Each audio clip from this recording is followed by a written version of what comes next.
सर्वेभ्यो नमः। देववाणी संस्कृतम यूट्यूब चलदृश्यम प्रति भवतां भवतीनां च हार्दं स्वागतम। मित्रों, फिट सूत्र को पढ़ रहे हैं। प्रथम पाद हमारा समाप्त हो गया, द्वितीय पाद, आज से द्वितीय पाद हमारा आरंभ हो रहा है। 3 कक्षाएं हमारी हो गई हैं, ये चौथी कक्षा है। प्ले लिस्ट में कॉलम बना दिया मैंने आपके लिए, फिट सूत्रम, तो उस पर क्लिक करके आप सभी कक्षाओं को क्रम से पढ़ सकते हैं। और आपको ये पूरी पीडीएफ भी चाहिए साथ में, तो आपको देववाणी संस्कृतम ऐप है, उसके अंदर आपको ये सभी वीडियो भी मिल जाएंगी और जो पीडीएफ में पढ़ा रहा हूं वो पीडीएफ भी वहां मिल जाएगी आपको। ठीक है, तो उस ऐप को आप कहां से डाउनलोड करेंगे, मैंने यहाँ वीडियो की डिस्क्रिप्शन में एक लिंक रख दिया है। उस ऐप को उस पर क्लिक करेंगे तो आप उस क्लिक करते ही प्ले स्टोर में पहुंच करके उस ऐप को डाउनलोड कर सकते हैं और पढ़ सकते हैं। ठीक है, चलिएगा। बाकी आप वैसे पढ़ना चाहे यूट्यूब पर आपके लिए पढ़ाया जा रहा है, सबके लिए। और कोई यदि जानकारी चाहिए तो आप हमसे यहाँ पर संपर्क कर सकते हैं। ये हमारी सेवा पूर्णतः निःशुल्क है, ध्यान रखेंगे।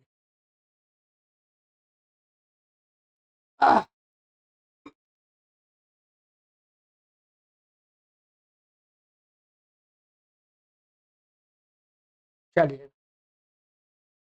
द्वितीय पाद,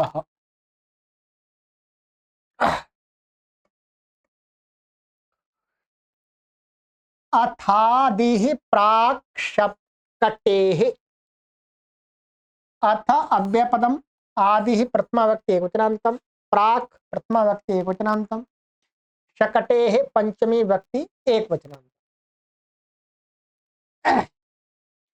कहते शकटी शकट्योरक्षरमक्षर पर्यायेण, ये सूत्र है, इसी चौथे पाद का पहला सूत्र है। ये है यहीं पर, ये फिट सूत्र में चौथा पाद आएगा, उसका ये पहला सूत्र है।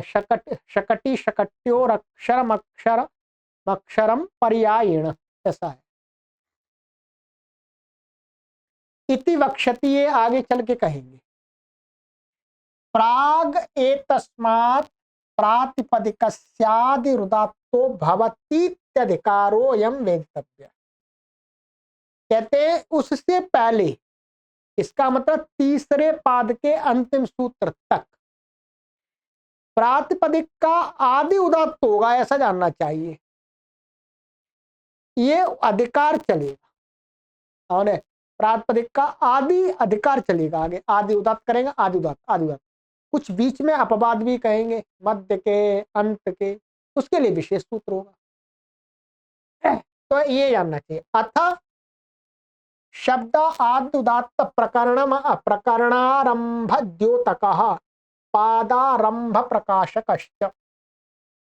यहाँ पर ये जो अथ शब्द लिया है, कहते हैं अथ शब्द का अर्थ है कि अब आदि उदात्त के प्रकरण का आरंभ कर रहे हैं और द्वितीय पाद का आरंभ कर रहे हैं। इस अर्थ की प्रतीति के लिए, बताने के लिए अथ शब्द का प्रयोग हुआ है। चलिए,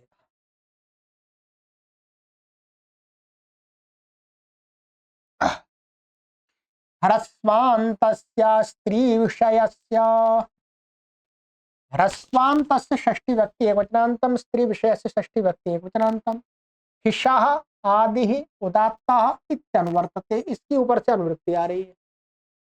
नित्यं स्त्रियां वर्तमानस्य ह्रस्वान्तस्य प्रातिपदिकस्याद्युदात्तो भवति। कहते हैं कि नित्य ही स्त्रीलिंग में जो वर्तमान प्रातिपदिक है, नित्य स्त्रीलिंग शब्द लिए गए, तो वो ह्रस्व वर्ण वाला होना चाहिए। तो ऐसे प्रातिपदिक का आदि उदात्त होता है। जैसे वलिहि तनुः, ये स्त्रीलिंग शब्द है, ह्रस्व ई और उ है अंत में, तो इसका आदि उदात्त हो गया जी। अनुदात्तम पदम एक वर्जम उदात्त अनुदात्त से स्वरितः। इह प्रकृतेनाद्युदात्ते कृते अनुदात्तं पदमेक वर्जम इति शेषस्यानुदात्तत्वे उदात्तादनुदात्तस्य स्वरितः उदात्तात् उत्तरस्य अनुदात्तस्य स्वरितो भवतीति स्वरितत्वम्। ये मैंने बताई दिया आपको। वो कह रहे यहाँ पर प्रकृत सूत्र से, जब प्रकृत सूत्र से आदि उदात्त कर लेने पर फिर अनुदात्तम पदम एक वर्जम और शेष का अनुदात्त हो गया, फिर उदात्त उदात्त से उत्तर अनुदात्त को स्वरित हो जाएगा सूत्र से, तो ये हो गया, स्वरित हो गया। आगे आ जाइएगा, कहते हैं जरया शिथिल चर्मणि वलि शब्द शरीरार्थे च तनु शब्दो नित्यम स्त्रीलिंग लिंग। कहते हैं जरया, जरया माने वृद्धावस्था से, शिथिल चर्मणि माने जो चमड़ी होती है उसमें झुर्रियां पड़ जाती है, तो उसके लिए क्या है, वलि शब्द का प्रयोग किया गया है। तो इस जरावस्था से हुई जो शिथिल चर्मण माने ढीली चमड़ी है, उसके लिए जो वलि शब्द प्रयोग हो रहा वो नित्य स्त्रीलिंग है, और शरीर के अर्थ में जो तनु शब्द है उसका नित्य स्त्रीलिंग है। अर्थात वलि शब्द और तनु शब्द स्त्रीलिंग कहां पर है बता दिया इन्होंने। ढीली माने बुढ़ापे से हुई ढीली चमड़ी को कहने के लिए वलि शब्द है, वो स्त्रीलिंग है नित्य, और शरीर को कहने वाला जो तनु शब्द है वो ह्रस्वेति किम, इसमें ह्रस्व क्यों पड़ा, तो कहते हैं नदी, ये नित्य स्त्रीलिंग है परंतु दीर्घ है तो यहां नहीं लगा। स्त्रीति किम, स्त्रीलिंग क्या होना चाहिए, अब ये ह्रस्व है परंतु मरुहु ये पुल्लिंग है, वायु ये शब्द कैसे पुल्लिंग है, बेशक ह्रस्व बने रहे। विषय ग्रहणम किम, विषय ग्रहण क्यों किया सूत्र में, तो कहते हैं लघु बाहु, विषय का ग्रहण का मतलब नित्य। यहाँ पर लघु शब्द क्या है, तीनों लिंगों में आता है, पुल्लिंग में भी आता है, ये नपुंसक लिंग में भी आता है, स्त्रीलिंग में भी आता है, तो ये नित्य स्त्रीलिंग नहीं है चाहे, तो इसमें ह्रस्व लघु होने पर, वो अंत में होने पर भी नहीं होगा। ठीक, जो होगा वो दूसरे स्वर से दिखा देंगे जो भी है, ठीक है। तो ये इसका लाभ मिल गया।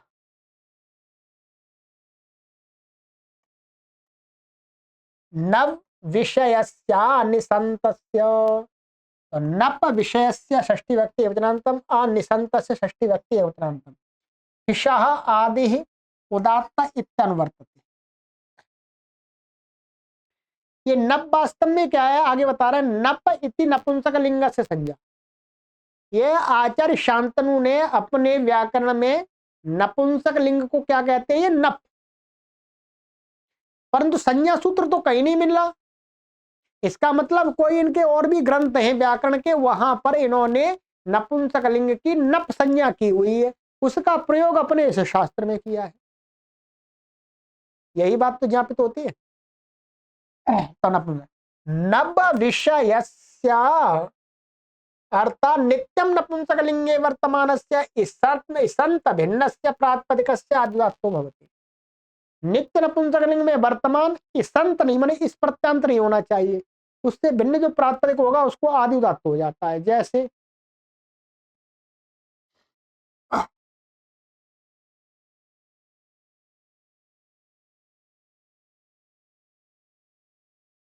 तद यथा वने न वा यह, तो वने शब्द ले लिया, ये क्या है अनिसा, वो निसंत नहीं है, ये तो नित्य क्या है नपुंसक लिंग है, तो वने ये आदि उदात्त हो गया। ठीक है, फिर अनुदात्तम पद में एक बार जब अनुदात्त हो गया, यहाँ पर ये उदात्त आ रहा है इसलिए यहाँ स्वरित नहीं होगा। ठीक है, ये अनिसंतस्येति किम, अनिसंतस्य ये क्या है, इसको बड़ा किमर्थम, तो कहते सर्पी ही, ये नित्य नपुंसक लिंग है परंतु क्या है ये इस प्रत्यांत है, इस अंत है, इसलिए यहाँ पर नहीं लगेगा, अंत उदात्त हो गया है। पूर्व सूत्राद विषयस्यानुवृत्तैव सिद्धे पुनर्विषय ग्रहणम लिंग व्यत्ययेन प्रत्ययलोपेन वा लिंगांतरे संक्रांतस्याप्ययम् स्वरो यथा स्यात्। कहते पूर्व सूत्र से ही विषय की तो अनुवृत्ति आ सकती थी, इससे पहला वाला सूत्र था उसमें विषय पड़ा हुआ था।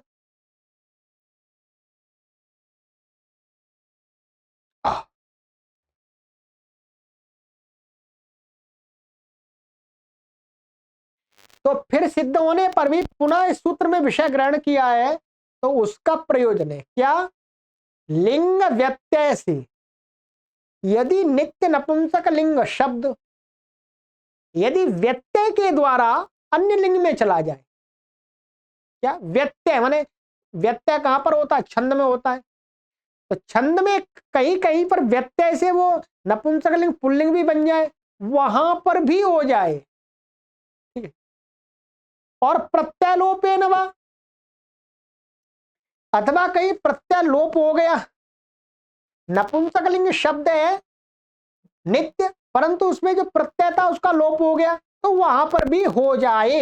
इसलिए लिंगांतरे संक्रांतस्य माने भिन्न लिंग में जिसका प्रयोग हो रहा है ऐसे संक्रांतस्य का भी यह स्वर हो जावे, इसलिए यहां पर विषय द्वारा पढ़ा हुआ है, ठीक है। इस विषय में यह विशेषता है, पूर्व वाले विषय में तो नित्यता आ जाती। जैसे यहां पर उदाहरण बता रहे हैं, ये समझ में आया तो ठीक है ना, तो कोई बात नहीं है।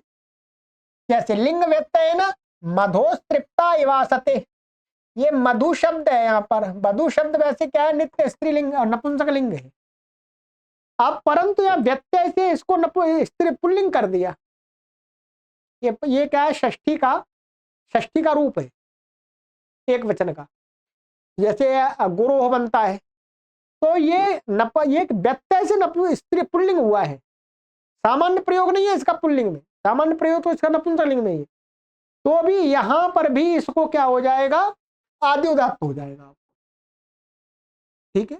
ऐसा ये विषय पढ़ने का प्रयोजन हो गया। प्रत्ययलोपेन जैसे मधु अस्मिन अस्ति मधुमासः, यहां पर क्या है मधु शब्द से अस्मिन अस्ति इस अर्थ में यत प्रत्यय होता है, ये एक सूत्र अभी बता रहा हूं मैं आपको,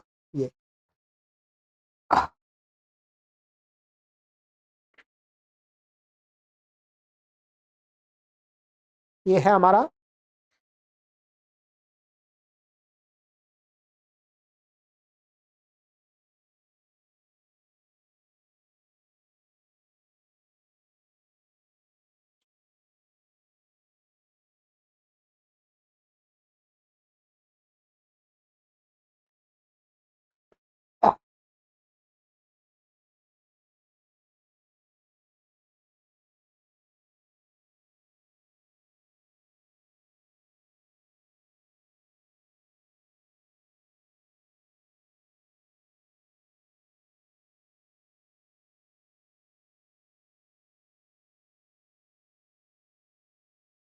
ये सूत्र है मत्वर्थे मास तन्नो, चौथे अध्याय का चौथे पाद का 128वां सूत्र अष्टाध्यायी में, मत्वर्थे मास तन्नो से इसमें क्या वास्तव में यहां यत प्रत्यय हुआ था, यत प्रत्यय होकर के ऐसा बनता है मधव्य, मधव्य ऐसा बनता है।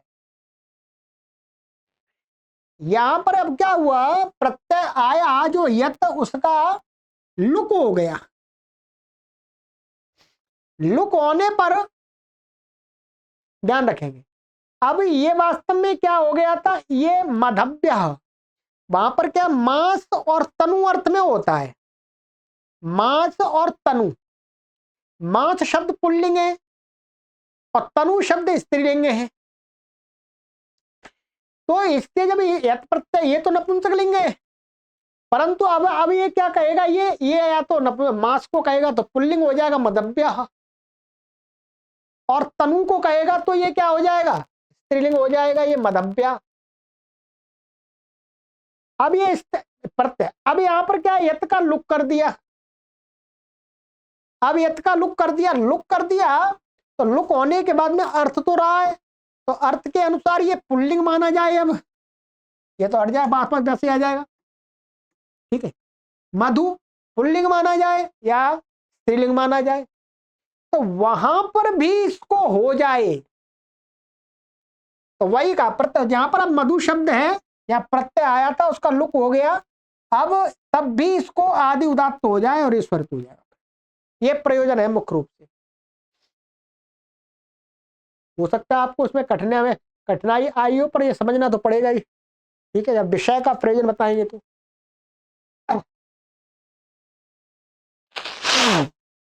ठीक है। तो यही कह दिया, प्रत्यालोपेन माने प्रत्यय का लोप माने लुक होने पर भी उसमें ये स्वर लग जाए। ठीक है, अब ये बेशक है पुल्लिंग बन गया है, यहां पर दिख रहा है, परंतु यहां पर स्वर लग जाएगा। ठीक है, चलिएगा। तृणधान्यानाम च द्विशयम द्विशाम, तृणधान्यानाम षष्ठी व्यक्ति बहुवचनांतम च अव्यपदम द्वि अशाम षष्ठी व्यक्ति बहुवचनांतम हिषाः आदि ही उदात्त इत्यनुवर्तते। अश इति अच पर्याय। अब देखिए ये अश, ये भी क्या है, ये संज्ञा है। अश किसकी है? अच, जिसको महर्षि पाणिनि ये अच बोलते हैं, उसको आचार्य शांतनु ने अश कहा। तो ये अश द्वेषाम अर्थात द्वि अचकानाम तृणवाचिनाम धान्यवाचिनाम च प्रातिपदिकानाम आर्दुदात्तो भवति। ठीक है, दो अच्छों वाला कोई तृणवाची शब्द है अथवा धान्यवाची शब्द है, धान्य माने अन्नों को कहने वाला शब्द है, तो उसको भी आर्दुदात्त हो जाता है। ठीक है, तो आचार्य शांतनु ने वास्तव में अपने व्याकरण शास्त्र में, जिनको हम महर्षि पाणिनि ने अच संज्ञा की है, उसको अश किया। तो ये जो प्रत्याहार की परंपरा है बहुत प्राचीन है, ये कोई महर्षि पाणिनि ने नई परंपरा को जन्म दिया है ऐसा नहीं है, महर्षि पाणिनि ने इस परंपरा को जन्म दिया प्रत्याहार की, जिसको बोलते हैं शिव जी वाला। तो लोग थोड़ा तो दिमाग लगाना चाहिए अपना भी। ठीक है, तो ये प्रत्याहार मन दूसरे आचार्यों ने दूसरे प्रत्याहार बनाए थे। तो ये हो गया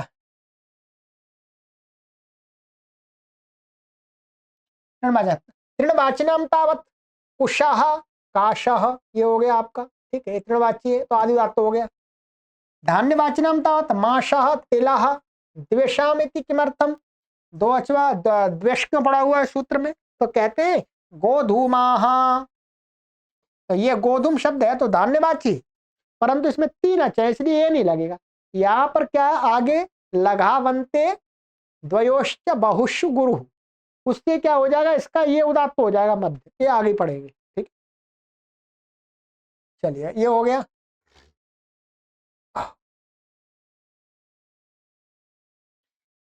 नृः संख्यायाः, नृः षष्ठी व्यक्ति वचनांतम संख्यायाः षष्ठी व्यक्ति वचनांतम हिषा आदि उदात्त इत्यनुवर्तते। ठीक, नृः नकारान्तस्य रेफान्तस्य च संख्यावाचिनः प्रातिपदिकस्य आद्युदात्तो भवति। ठीक है, नृ का अर्थ नकारांत और रेफांत जो संख्यावाची शब्द हैं उनका आदि उदात्त हो जाता है। तो जैसे पंच सप्त, ये नकारांत पंचन सप्तन आदि, तो संख्यावाची है तो आदि उदात्त हो गया। रेफांत से तावत चतुष्कपाला, तो ये वास्तव में शब्द क्या है, चतुर है वैसे। ठीक है, तो बाद में इसको मूर्धन्य हुआ है, तो ये रेफांत है तो इसको क्या हो जाएगा, आदि उदात्त हो गया। एगंत काल कपाल भगाल शरावेष्टो इति पूर्व पदस्य प्रकृति स्वरो भवति।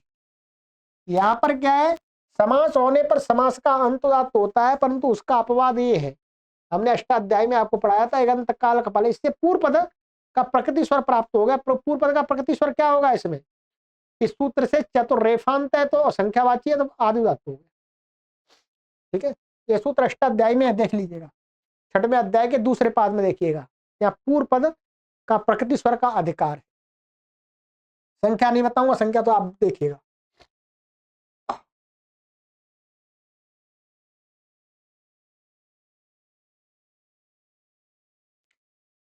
स्वांगशिटामदन्तानां, स्वांगशिटाम षष्ठी व्यक्ति वचनांत मदन्तानां षष्ठी व्यक्ति वचनांतम हिषाः आदि उदात्त इत्यनुवर्तते।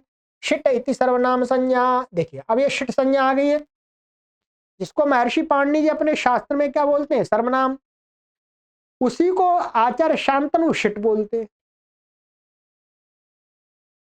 आ रहा है ना, तो आचार्य शांतनु ने अपने कोई व्याकरण का दूसरा ग्रंथ होगा, उसमें ये संज्ञा की हुई है, शिट संज्ञा, शिट माने सर्वनाम। अदंतानां स्वांगवाचिनां सर्वनाम संज्ञकानां च प्रातिपदिकानां आद्युदात्तो भवति। ह्रस्वकारांत कोई स्वांगवाची, स्व माने स्व अपने अंगवाची जो शब्द होते हैं तो वो स्वांगवाची है, और सर्वनाम संज्ञक शब्द है, ऐसे प्रातिपदिकों को आदि उदात्त होता है। स्वांगवाची नाम तावत कर्णाभ्याम चिबुकादधि। ठीक है, तो यहां पर क्या कर दिया इन्होंने,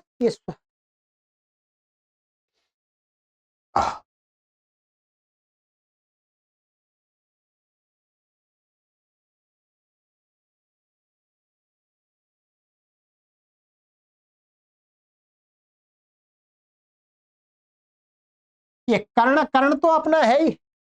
चिबुक, चिबुक क्या होती है, ठोड़ी होती है, तो चिबुकात अधि ऐसा प्रयोग है।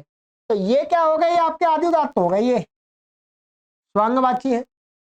ऐसे ओष्ठा विव मधु, तो ओष्ठ शब्द ये भी है स्वांगवाची, तो आदि उदात्त हो जाएगा इत्यादि। शिटाम तावत मन सर्वनाम, सर्वनाम संज्ञक।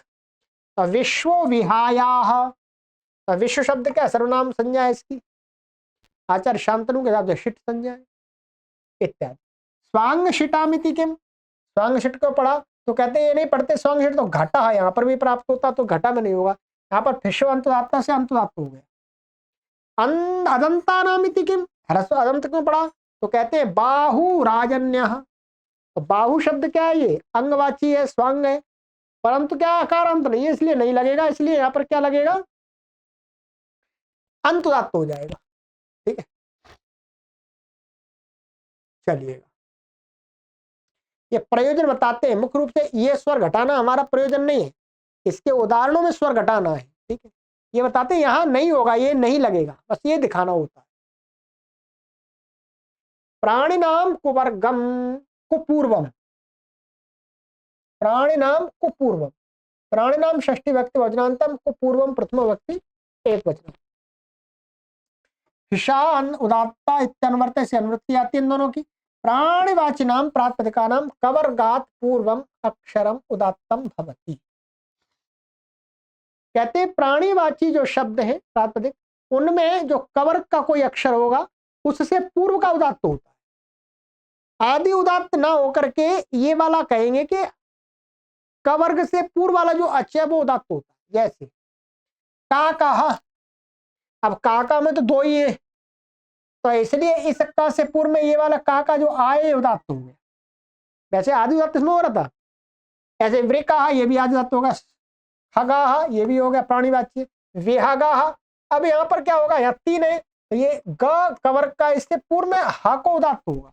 अनुदात्तम पदम एक वर्जम दात्तानुदात्त स्वर का। ठीक, शुकाहा आदि उदात्त हो गया, चटकाहा मध्य उदात्त हो गया एक कवर्ग से, मैंने क से पूर्व में। चलिए आगे कहते हैं प्राणिनाम इति किम, प्राणिनाम इति किमर्थम, ये क्यों पढ़ा, तो कहते हैं क्षीरम शर्प मधुदकम।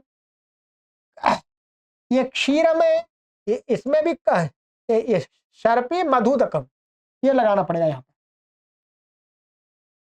ये क्या है, मधुदकम, तो ये क्या का है और ये कैसा है, एक मिनट, ये प्राणीवाची नहीं है, कवर्ग यहाँ पर है। ठीक है, इससे पूर्व में द को उदात्त, तो कर्दमादित्वात उदक शब्द, अच्छा ये ऐसा है, क्षमा कीजिएगा, ये है, ये क्षीर सर्पी मधु मधुदकम, तो ये उदक शब्द है, यहाँ पर मिले हुए हैं ना इसलिए। अब उदक शब्द में क्या है, इसको क्या हो रहा है, ये कर्दमादि गण में होने से इसको उदक शब्द का द्वितीय अक्षर उदात्त हो गया, अर्थात ये उदात्त हो गया, इससे नहीं होगा क्योंकि प्राणीवाची नहीं है, दूसरे सूत्र से होगा मध्य उदात्त, परंतु ये इससे नहीं होगा क्योंकि ये प्राणीवाची नहीं।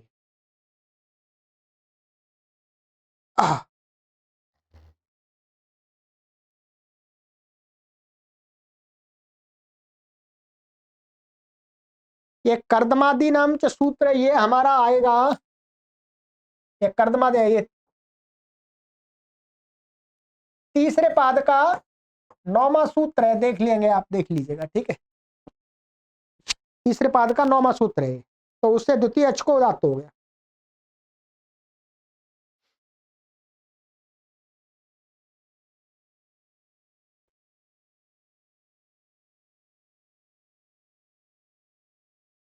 बस ये हो गया, चलिएगा।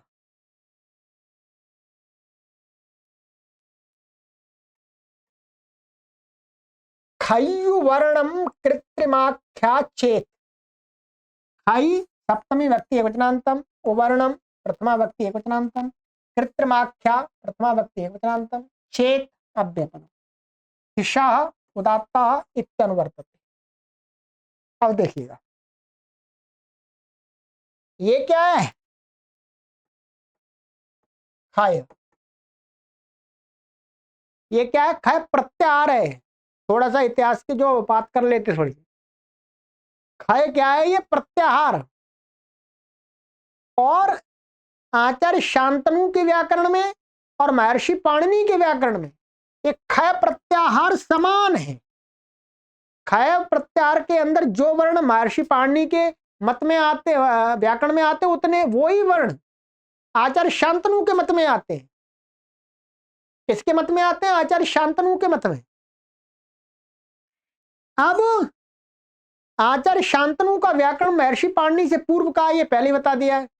इस बात को सभी लोग मानते हैं एक मत से।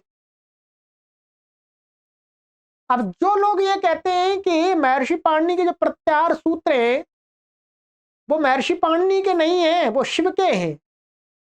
अरे भाई, महर्षि पाणिनि ने से पूर्व तो यही इस प्रत्याहार का प्रयोग कर रहे थे, कि नहीं कर रहे थे? थोड़ा बुद्धि लगाने वाली बात है। थोड़ा बुद्धि लगा करके हमें कोई विद्या का अध्ययन करना चाहिए, है? शिवजी ने सबसे पहले ये प्रत्याहार उतारी है, तो कहां से धारणा जोड़ दी लोगों ने। अरे खय प्रत्याहार वही है। और ये खय प्रत्याहार मैंने कई बार अपने इन व्याख्यानों में कहा है, अष्टाध्यायी को पढ़ाते समय, कि महर्षि पाणिनि ने अपने प्रत्याहार तो एक आध दो नए बनाए, बाकी तो पीछे जो आचार्य प्रयोग कर रहे थे उन्हीं प्रत्याहारों को भी ले लिया है, उन संज्ञाओं को भी लिया है। बहुत कम पार्ट महर्षि पाणिनि ने अपने व्याकरण में उनकी अपनी प्रज्ञा का है, बाकी तो परंपरा से प्राप्त था, वही था। तो ये खय प्रत्याहार है, ध्यान रखेंगे। आप भी थोड़ा बुद्धि लगाइएगा। यदि रूढ़ी आपकी विचारधारा है, वैसे तो हमारे सभी पाठक विचारशील व्यक्ति है, वो चिंतन करते हैं, मनन करते हैं, और पीछे से कोई बात सुनी सुनाई है उसको निकाल के फेंक देना चाहिए। बुद्धिमान व्यक्ति का, विचारशील व्यक्ति का यही काम होता है, ठीक।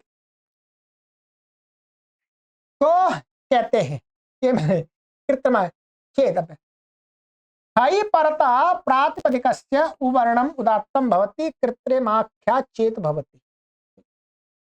कहते हैं खय, खय प्रत्याहारांतर्गत कोई वर्ण है, उसके परे रहते प्रातिपदिक का जो उवर्ण है, प्रातिपदिक में उवर्ण, उवर्ण उदात्त हो जाता है। कृत्रिमाख्या चेत, कृत्रिमाख्या मतलब वो कोई जो शब्द है वो ऐसी वस्तु को कह रहा हो जो कृत्रिम वस्तु हो, प्राकृतिक ना हो। जैसे तदेता कंदुकः अधे, कंदुक क्या, गेंद, गेंद तो भाई कृत्रिम होती है, बनाई जाती है ना गेंद। तो अब कंदुका में क्या है, देखिएगा, ये उवर्ण है प्रातिपदिक का, और इसके बाद में ये खय प्रत्याहार में आ रहा है। क्या आ रहा है, खय प्रत्याहार में आ रहा है। तो खय में आ रहा है, तो इसका मतलब इसके परे रहते इस ऊ को उदात्त हो गया, आदि उदात्त नहीं हुआ, इससे पूर्व में आदि उदात्त हो गया, ठीक है। तो इसी प्रकार से और भी शब्द मिल जाएंगे आपको, जैसे बस कंदु का ही दिखाया इन्होंने, और कुछ नहीं दिखाया। पुनर्वन्नतानाम,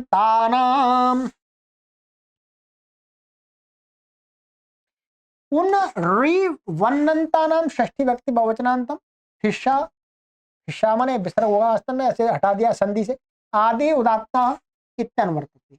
उन प्रत्यंतस्य ऋकारान्तस्य वन प्रत्यंतस्य च प्रातिपदिकस्याद्युदात्तो भवति।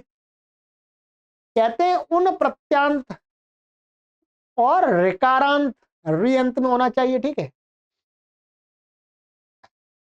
और वन वन प्रत्यांत जो प्रातिपदिक होंगे उनका आदि उदात्त हो जाए। जैसे उन प्रत्यांत से तावत वरुणम, तो वरुण क्या है, उन प्रत्यांत है, ऊन नका का ऊन, तो ये आदि उदात्त हो गया। तो वो ऋषादसम, ये तो वाक्य पूरा, इसमें स्वर लगाना मेन रूप से, ठीक है। ऋकारांत से तावत स्वसारम, ये ऋकार स्वस्त्री शब्द है तो स्वसारम आदि उदात्त हो गया। स्व तृणवई वन प्रत्यांत तावत, वन प्रत्यांत का पीवानम मेषम, तो ये पीवन शब्द है, वास्तव में क्या है पीवन, तो इसका रूप चला दिया पीवानम मेषम, मन मोटा, मेष माने मेढ़ा, भेड़ा भेड़ा, तो यहां पर इसको क्या हो गया, ये आदि उदात्त हो गया। पिता माता भ्रातरा ए नमाहु इत्यत्र पितृपदे छांदसम अंतोदात्तत्वम्। कहते हैं पिता माता भ्रातरा एनम आहु, तो यहां पर तो इस पिता माता ये शब्द अंतुदात्त दिख रहे हैं, ये भी तो ऋकारांत है, ये पितृमातृ और भ्रातृ आदि उदात्त कैसे दिख रहे हैं, तो कहते हैं इनको, अच्छा यहाँ केवल पितृपद में, पितृपद में और मातृपद में छंदस छांदस यानी छंद मान करके इसको अंतुदात्त मान लेंगे, इनको व्यक्त बौलम, बौलम से बौल करके यहाँ पर अंतुदात्त हो जाएगा। मातृपदे केवल पितृ में ही आई बात है, माता में तो अंतुदात्त अपने आप प्राप्त था। मातृपदे चाम्बार्थत्वात् अंतुदात्तत्वम्, ये हमने दूसरा ही सूत्र पढ़ा था शुरू में, ठीक है, कि अम्बा अर्थ वाले जो प्रातिपदिक होते हैं वो अंतुदात्त होते हैं, ये था पाटला पालंग पालंकाम बा सागरार्थानम, तो मातृ शब्द तो अम्बा का अर्थ का वाचक है, तो इसको ये तो अपने आप ही अंतुदात्त प्राप्त था, ठीक है, तो हो जाएगा। ऐसे भ्रातरा में दिखाया नहीं है, भ्रातरी में तो सही होगा, शायद कुछ अंतुदात्त ही होगा, वो आदि उदात्त ही होगा यहाँ पर दिखाया नहीं इन्होंने।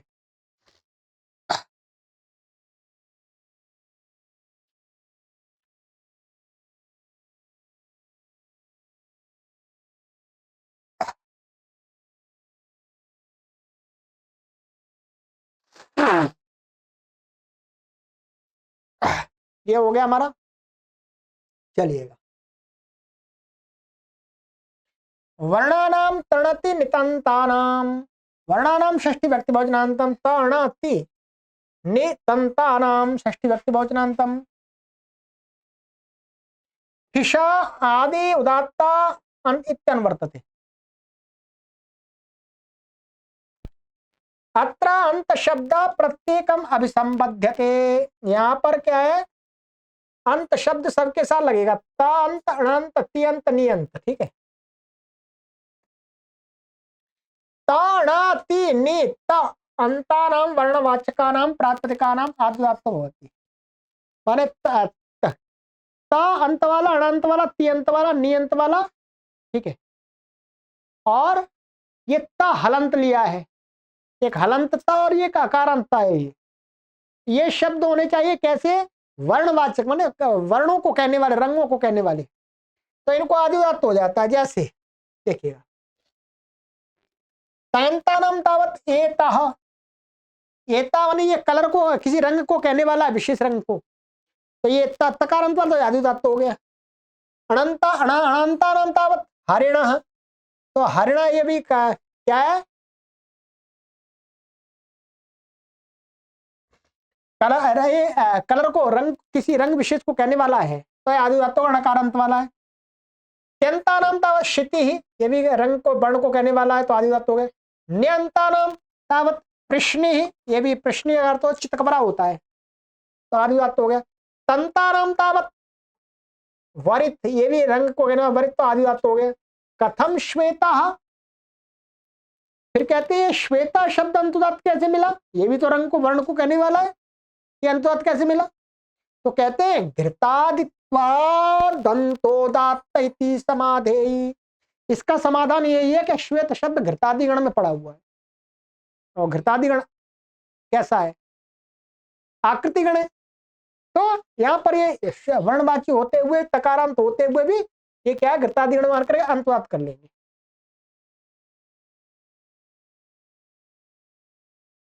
चलिए आगे है ह्रस्वान्तस्य ह्रस्वम अनृत ताच्छील्ये। ह्रस्वांत से षष्ठी व्यक्ति योजनांतम, ह्रस्व प्रथमा व्यक्ति योजनांतम, अनृत प्रथमा व्यक्ति एक वचनांतम, ताच्छील्य सप्तमी व्यक्ति एक वचनांतम। ठीक है।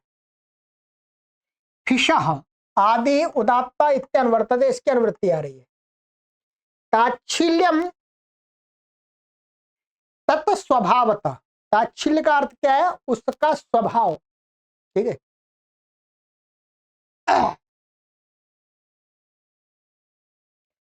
ताच्छील्य अर्थे वर्तमानस्य ऋकार भिन्नस्य ह्रस्वान्तस्य प्रातिपदिकस्य आद्यम ह्रस्वम अक्षरम उदात्तम भवति। ये कहते हैं कि ताच्छील्य उसके स्वभाव, उसका स्वभाव है, इस अर्थ में वर्तमान ऋकार से भिन्न।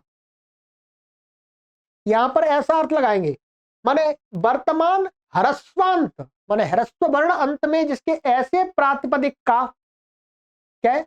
ऐसे प्रातिपदिक का, और उस प्रातिपदिक में कहते हैं उसका आदि आद्यम ह्रस्वम, माने आदि जो ह्रस्व अक्षर है, आदि में जो ह्रस्व अक्षर है वो उदात्त होता है। ध्यान रखें, आदि होता है परंतु आदि और वो कैसा होना चाहिए? ह्रस्व। परंतु ह्रस्व कहते हैं ऋकार भिन्नस्य, या ऋकार का संबंध यहां लगेगा। यहां वो ह्रस्व आदि वाला ह्रस्व अक्षर है, वो ऋकार री वर्ण का नहीं होना चाहिए, री नहीं होना चाहिए, री से भिन्न होना चाहिए। तो क्या अर्थ बना कि ताच्छील्य अर्थ में वर्तमान कोई ह्रस्व वर्णांत प्रातिपदिक है, उसका आदि वर्ण यदि ह्रस्व है तो उसको क्या हो जाएगा? उदात्त होता है उस आदि वर्ण को, परंतु वो आदि वर्ण ह्रस्व ऋकार नहीं होना चाहिए। तद यथा देखिएगा, मुनि ही कपि ही, मुनि ही ये मुनि शब्द है, ताच्छील्य अर्थ में वर्तमान है यहां पर, और ये ह्रस्व इकारांत है, और पूर्व में जो ऊ है ये भी ह्रस्व है, तो ये ह्रस्व ऊ को आदि उदात्त हो गया आदि। ये री नहीं है, यहां पर री नहीं होना चाहिए। ऐसे कपि ही, अब यहां पर कहते हैं यह मुनि शब्दे मौनशीलत्वम, कपि शब्दे चलशीलत्वम निहितम। या मुनि का अर्थ क्या है? मौनता, मौन, और शील शब्द का अर्थ है चंचलता। कपि का स्वभाव क्या है? चंचलता। मुनि का स्वभाव क्या है?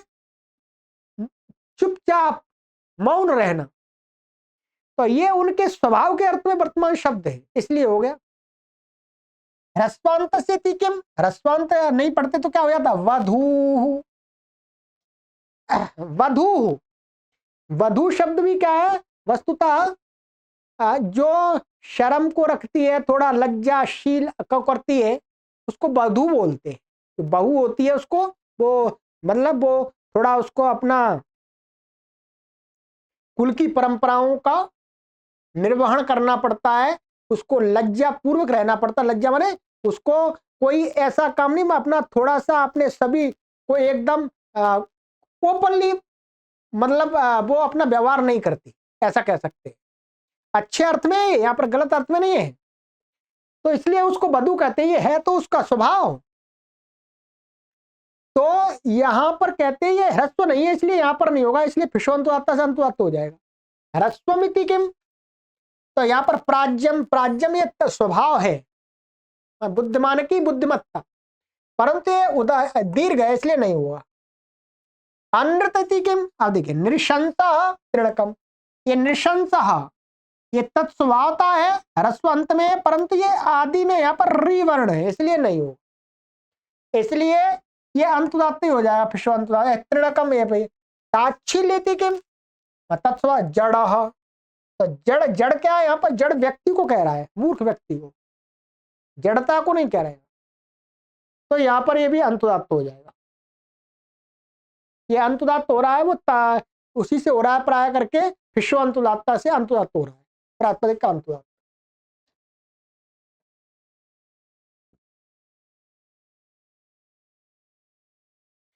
अक्षस्यादेवनस्य, अक्षस्य षष्ठी व्यक्ति वचनान्तम, अदेवनस्य षष्ठी व्यक्ति वचनान्तम, फिशः आदि ही उदात्ता इत्यन्वर्तते। देवनः पाशकस्तत्प्रतिषेधः। ठीक है, देवना क्या होता है? पाशक मैंने पाशा बोलते, जो खेलने के पाशे होते ना उसको बोलते। तो उसका प्रतिषेध कर दिया अदेवन से। ठीक है, तो न देवनम अदेवनम तस्य अदेवन से, ऐसा हो जाएगा। अदेवने पाशकार्थ भिन्नस्याक्षस्य प्रातिपदिकस्य आदुदात्तो भवति। अक्ष शब्द कैसा होना चाहिए? अक्ष शब्द के कई अर्थ होते हैं, एक पाशा अर्थ भी होता है, अक्ष धुरा भी होता है।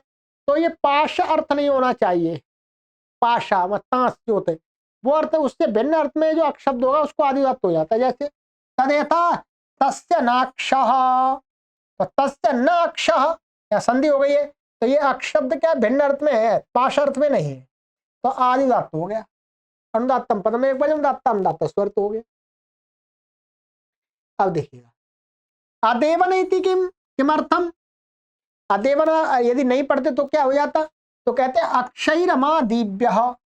यहाँ अक्ष शब्द क्या है? पाश के लिए, पाशों से जुआ ना खेलना चाहिए। तो इसलिए यहाँ पर अक्ष शब्द क्या है? ये पाश को कह रहा है, इसलिए अंतुदात्त होगा, फिशो अंतुदात्ता से। ठीक है, ऋग्वेद का आदि है। अक्ष शब्दों विभीतक मधुरा लवण कर्ष देवन इंद्रिय चक्रार्थेषु वर्तते। कहते हैं अक्ष शब्द इन अर्थों में है, विभीतक, मधुर लवण और कर्ष और देवन पाश, इंद्रिय और चक्रार्थे, चक्र का जो होता है धुरा, उस अर्थों में वर्तमान है। यह तो द्यूतांगे देवने पाश के अर्थे प्रतिषेध विधीयते। यहां पर क्या है? द्यूत के अर्थ में जो पासे के अर्थ को कहने वाला है उसका देवन का अर्थ का निषेध किया गया है। तो भिन्न अर्थों में ये हो जाएगा, भिन्न अर्थों में आदिदात्त हो जाएगा, बाकी देवन अर्थ को छोड़ करके। पासा इति भाषायाम, भाषा में इसको पासा बोलते। ठीक है जी, चलिएगा इतना ही करेंगे, काफी समय हो गया है। जो ये तो एक बात कम से कम 3 कक्षा में करेंगे, कोशिश करेंगे, क्योंकि अब तो इसमें 12 तो हमारे हो ही गए, लगभग 13-14 सूत्र और हैं, देखते हैं। इस फिट सूत्र को पढ़ते हुए हमें कई विशेष जानकारी भी मिल रही है, कई विशेष जानकारी मिल रही है आपको। एक तो स्वर की जानकारी तो मिल रही है, इसके अलावा हमें व्याकरण से संबंधित जो इतिहास है उसकी भी जानकारी मिल रही है, प्रामाणिक जानकारी।